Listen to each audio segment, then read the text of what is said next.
هو فنان أبطال أعماله بلون سمار الشمس تفيض لوحاته بمشاعر نقية وقلوب صافية تحمل الخير كالنيل الذي تعيش حوله شخوصه، الذي عاشقهم يغرد في لوحاته أغاني مصرية قديمة أصيلة. إنه عاشق النوبة، إنه الفنان إيهاب لطفي.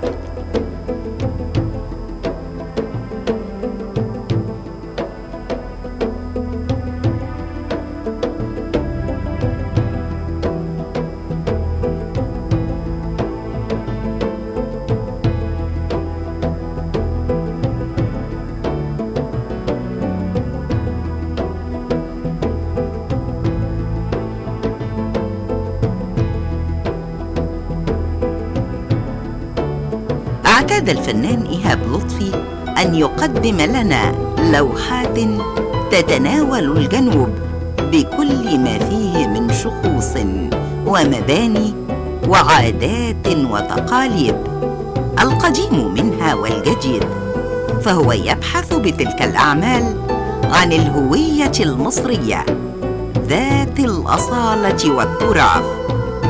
وقد اختص من أهل الجنوب أهل النوبة.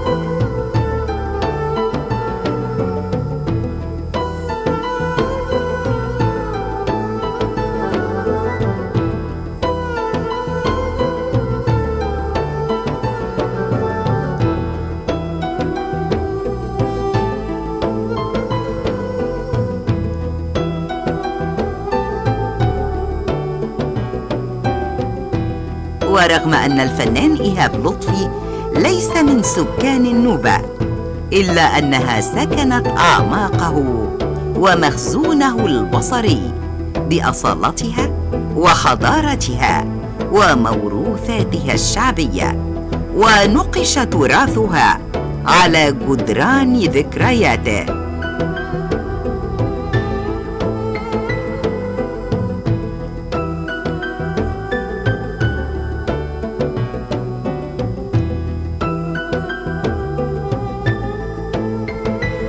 حيث يوضح لطفي أن تراث النوبة ممتد منذ آلاف السنين وعبر أجيال حافظت على تراث الأسلاف، حضارة تجري من الجنوب إلى الشمال مع نهر النيل، تجلت فيها الفنون كالشعر والأغاني والنحت ورسوم المعابد.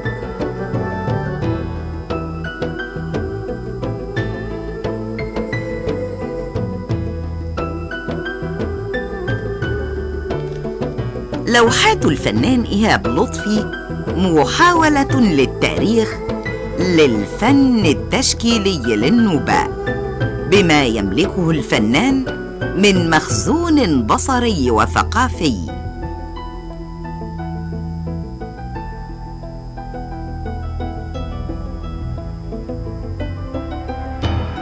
حيث سجل الفنان إيهاب لطفي في لوحاته التصويرية بلطف وواقعية، سجل المكان وشاعرية التشكيل وهندسة البناء الفني للحضارة النوبية، بخصوصية تجلت فيها البيئة النوبية في أسمى صورها بألوان ترابية تجمع بين الأبيض والأسود والبني. في لوحات الفنان إيهاب لطفي مصوراً بريشته الفلاح النوبي والبيت النوبي المصنوع من الطوب اللبن.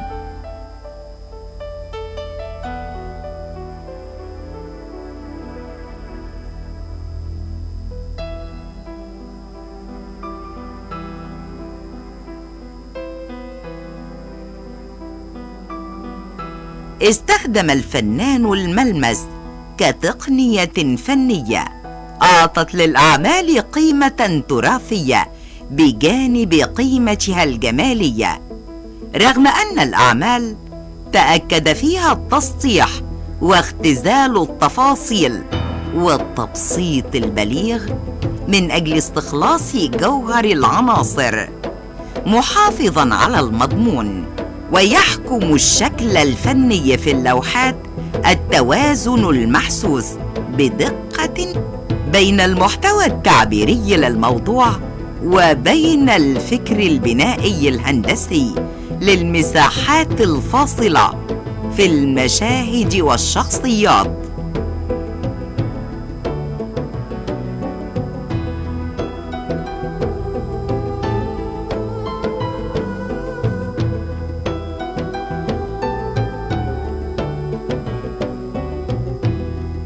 فقد ترجم الفنان عطر ولون وشكل الحياة النوبية اليومية من خلال مجموعة لونية يمكن أن تطلق عليها ألوان النوبية، حيث أتت أعماله لتختزل عالم بلاد النوبة وتفاصيله الدقيقة في ألوان هادئة كالأصفر ومشتقاته والرماديات التي توحي بالقدم، إضافة إلى الخطوط الحادة والقوية التي تحدد تفاصيل الأجساد من رجال ونساء، وحتى الخطوط المنحنية تظهر على استحياء في أدوات هذه البيئة كالجرار الفخارية وما شابه.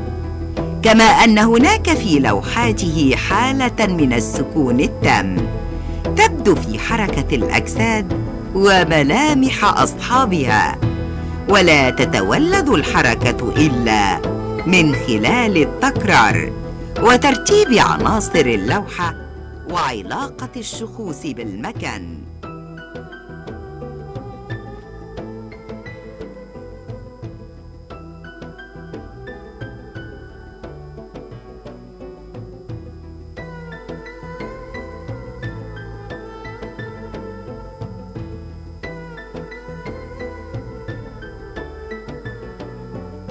التقنية بتاعتي اللي أنا بشتغل بيها عن الجنوب، أنا بشتغل بكذا، بحاول أبسط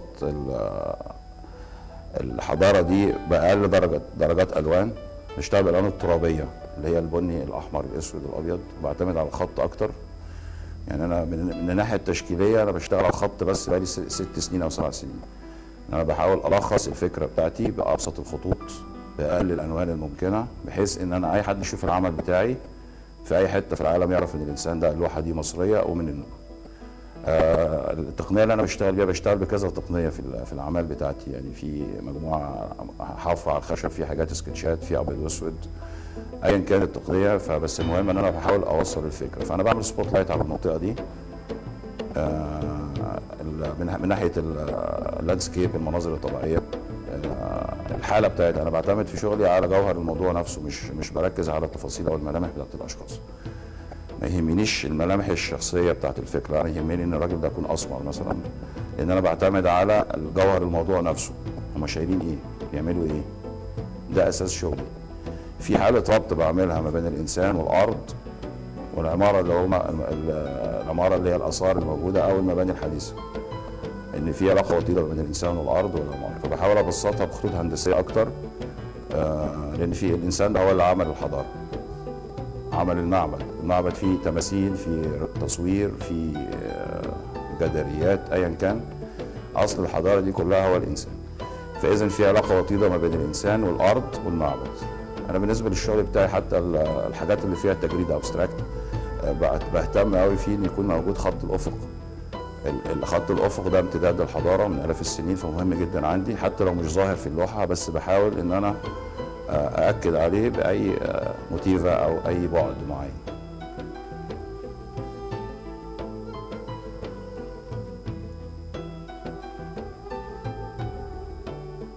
فنجد البيئة النوبية على سبيل المثال والمساحات الشاسعة التي تتحرك فيها الشخوص، والتي تبدو في قمة تجريدها مجرد ملامح ليبدو مدى تشابه الشخصيات، وكأنهم في مزج متناغم وتكوين اللوحة ككل.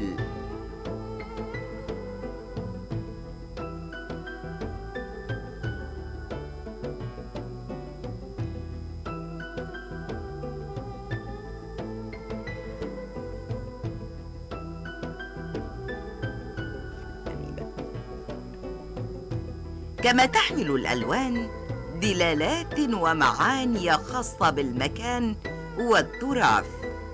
اللون الأحمر والأصفر الموجود في زي النساء وبعض أجزاء من الخلفية نتاج من شروق وغروب شمس النوبة بسخونتها ودفئها.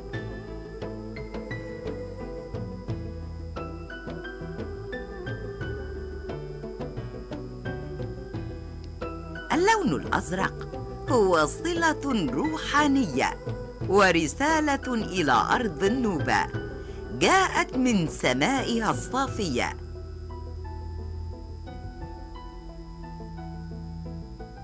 اللون البني هو بطل أعمال الفنان، فقد تصدر اللوحات ويبدو أنه يمثل له فلسفة تشكيلية للحياة في النوبة. جاء اللون البني تعبيراً ممزوجاً بين صرخة ونغمة للمكان يربطهما الضوء الأبيض. اللون البني في أعماله ترجمة للقوة ورسوخ الجبال والبيوت مع نعومة الرمال، ووجود الأبيض ترجمة لاستمرار نقاء حضارة النوبة.